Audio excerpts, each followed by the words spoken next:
Assalamualaikum warahmatullahi wabarakatuh. Halo teman-teman semuanya. Di sini saya Fidelia Monica Putri, moderator dari kelompok 5. Dan di sini saya nggak sendiri, saya bersama teman-teman saya ada Putri Amelia, Liza Aulia Putri Sandea, dan juga Siti Khadijah yang akan menjelaskan tentang etika bisnis dalam produksi, distribusi, dan juga konsumsi. Nah, apa aja sih yang kita bahas di bab ini? Yuk ikutin terus ya. Baik, di sini saya akan menerangkan tentang etika bisnis Islam dalam produksi. Yang pertama, pengertian produksi. Produksi merupakan suatu kegiatan ekonomi untuk menciptakan atau menambah nilai guna suatu barang atau jasa demi memenuhi kebutuhan manusia. Menurut Al-Quran dan hadis juga telah dijelaskan bahwa sudah seharusnya manusia memproduksi kebutuhan mereka. Akan tetapi tidak hanya fokus pada material saja, namun harus memasukkan unsur maslahat dalam kegiatan produksi tersebut. Dalam sebuah hadis juga dijelaskan bahwasanya bekerja keras dengan tangan sendiri akan jauh lebih baik daripada mengandalkan orang lain. Menurut pemikir ekonomi Islam, Munzir Kaf, juga menyatakan bahwa yang dimaksud dengan produksi ialah usaha manusia untuk memperbaiki kondisi fisik material, moralitas sebagai sarana untuk mencapai kehidupan di dunia dan akhirat. Yang kedua, yaitu akhlak dalam produksi. Menghindari negatif externalities. Eksternalitas adalah manfaat yang tidak langsung diberikan oleh pelaku usaha kepada masyarakat akibat aktivitas ekonomi yang dilakukan. Eksternalitas seringkali berkaitan dengan biaya yang harus ditanggung dan juga memiliki dampak negatif akibat aktivitas industri ataupun bisnis. Apabila dampak yang dihasilkan adalah merugikan masyarakat dan merusak bumi, maka disebut dengan negatif externalities. Dalam Islam, negatif eksternalitis dilarang, sebab sudah tertera pada beberapa ayat Al-Quran sebanyak 459 ayat yang berkaitan dengan bahasan bumi. Dan dalam beberapa hadis ada perintah untuk manusia dapat mengelola bumi dengan baik. Efisiensi produksi untuk keseimbangan alam. Ada beberapa faktor produksi yang bisa mempengaruhi efisiensi positif, yaitu tanah, tenaga kerja, modal, manajemen atau skill, teknologi, dan bahan baku. Mengutamakan produksi sektor daruriyat. Maksud dari daruriyat adalah satu tingkatan untuk dapat memenuhi tujuan dari syariah tersebut atau maqasid al-syariah. Tingkatannya dapat diketahui dengan memahami aspek primer dalam kehidupan manusia. Jika aspek ini hilang, maka kehidupan manusia akan terancam jauh dari kemaslahatan. Adapun beberapa prinsip produksi dalam perekonomian Islam yang berkaitan dengan maqasid al-syariah ialah: yang pertama, kegiatan produksi harus dilandasi dengan nilai-nilai Islam. Yang kedua, prioritas produksi harus sesuai dengan kebutuhan. Yang ketiga, memperhatikan aspek keadilan, sosial, zakat, sedekah, infak, dan wakaf. Yang keempat, dilakukan dengan mengelola sumber daya alam secara optimal. Dan yang terakhir, distribusi dalam kegiatan produksi harus dilakukan dengan cara bertujuan untuk kemaslahatan. Aktivitas produksi dilakukan untuk tujuan mulia, yaitu mewujudkan kemaslahatan bagi manusia yang dimulai dari kemaslahatan individu, keluarga, masyarakat, dan negara. Kemaslahatan harus senantiasa diusahakan dengan konsisten untuk mengupayakan kemandirian dalam aspek produksi produk atau jasa daruriyat terlebih dahulu. Ketika seseorang individu bisa sejahtera, maka ia akan dengan mudah mensejahterakan keluarganya. Mungkin sekian yang bisa saya sampaikan. Materi selanjutnya akan dilanjutkan oleh Putri Amelia Amanda. Baik, di sini saya akan melanjutkan materi yaitu etika bisnis Islam dalam distribusi.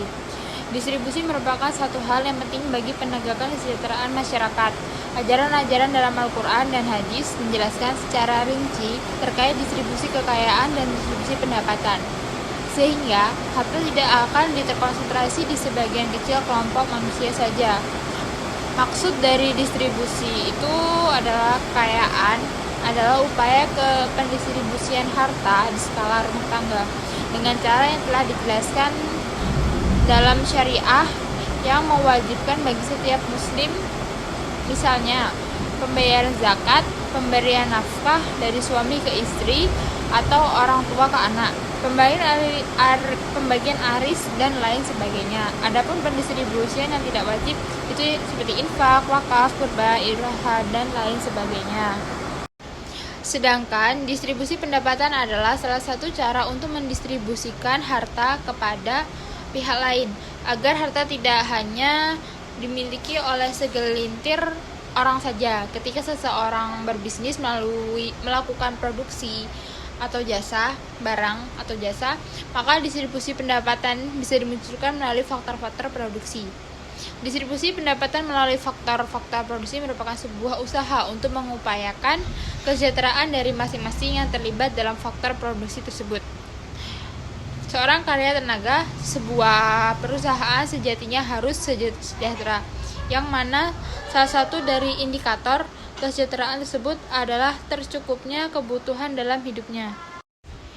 Distribusi pendapatan bisa dilakukan dengan mempertimbangkan faktor-faktor produksi, yaitu ada 6. Yang pertama ada pendistribusian pendapat melalui aspek tanah. Yang kedua, pendistribusian pendapatan melalui aspek modal.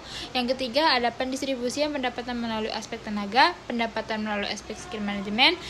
Yang kelima ada pendapatan melalui aspek teknologi. Yang keenam ada pendistribusian pendapat melalui aspek bahan bak.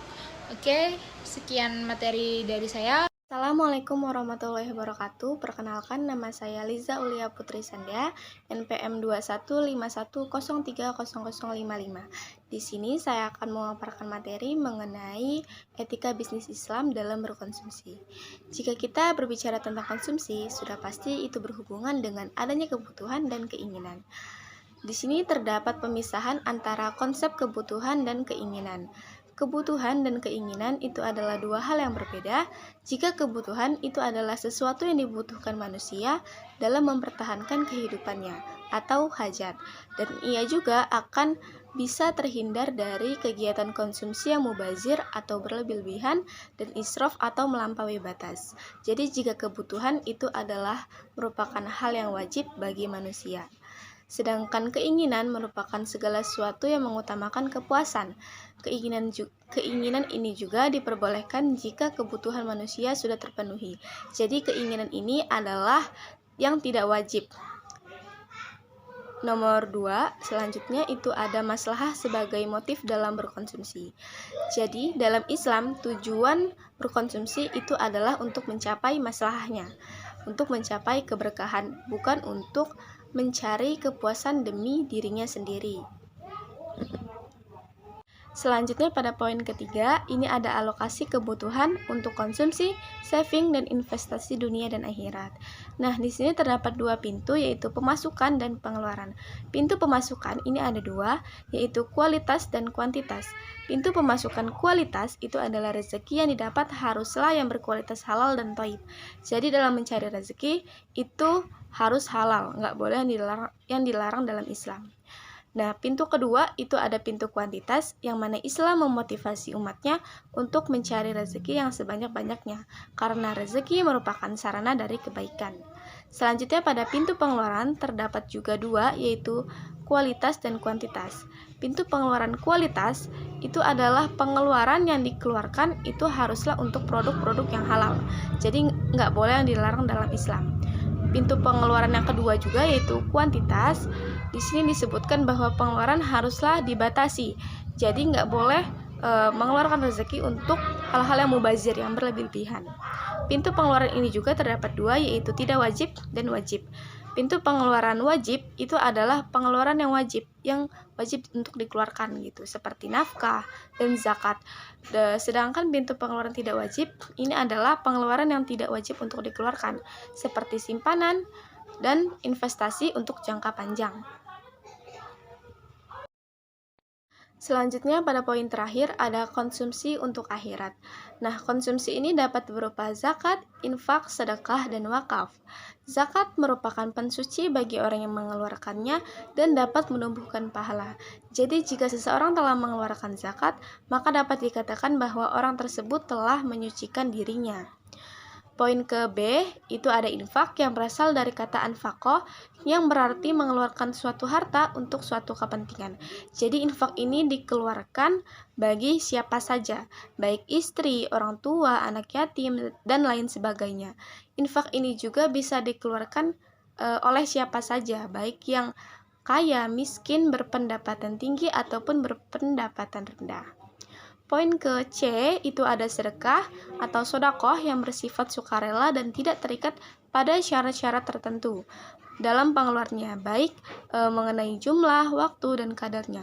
Jadi, sebenarnya sedekah ini sama saja dengan infak, tetapi jika infak itu hanya mengeluarkan secara materi, yaitu harta.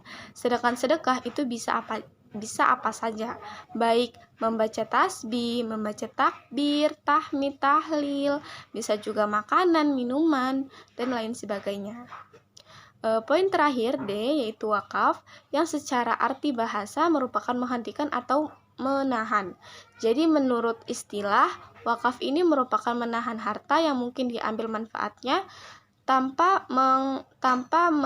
merusakkan bendanya. Jadi wakaf ini dia menahan harta untuk dikelola dan diambil manfaatnya tanpa merusak benda tersebut gitu.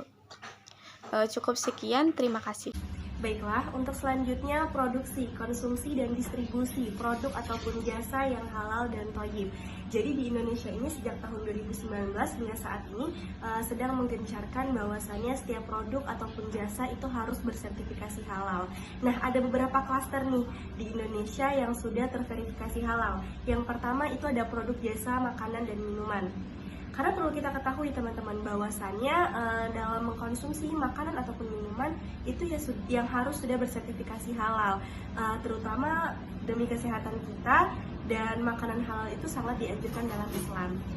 Untuk yang kedua itu ada klaster fashion muslim. Nah, di klaster fashion muslim ini walaupun Indonesia sangat tertinggal dengan negara-negara lain yang fashionnya lebih bagus, namun Indonesia itu berpotensi untuk mengembangkan dan dapat menyaingi fashion halal di mancanegara lainnya. Nah, yang ketiga adalah klaster pariwisata halal. Di Indonesia sendiri, klaster pariwisata halal ini dikembangkan di Lombok, yang pada beberapa tahun lalu itu mendapatkan penghargaan World Halal Tourist Destination dan World Halal Honeymoon Destination. Nah, jadi di sini tuh bekerja sama dengan perhotelan dan juga pariwisata yang mereka sangat akrab gitu. Pelayanannya itu dengan ramah muslim gitu. Nah, yang selanjutnya ada klaster media dan referensi halal. Jadi di Indonesia ini perlu kita ketahui bahwasannya sudah banyak film production yang memproduksi film itu berasal dari novel-novel Islami dan dijadikan film yang ceritanya juga itu alur dengan alur Islami. Yang selanjutnya ada klaster farmasi dan kosmetik halal. Nah, jadi di klaster farmasi dan kosmetik halal ini, di mana pada klaster ini farmasi dan juga kosmetik halal itu tidak mengandung bahan kimia yang sekiranya itu belum pasti kehalalannya. Jadi mereka lebih memakai dengan bahan-bahan herbal. Yang keenam ada klaster energi terbarukan. Nah, di klaster energi terbarukan ini adalah cara penghematan manusia dalam pemakaian energi dan bagaimana caranya energi itu terbarukan dari tumbuhan dan juga rekayasa saintifik. Yang terakhir itu ada klaster Islamic Finance. Nah, di klaster Islamic Finance ini adalah sebetulnya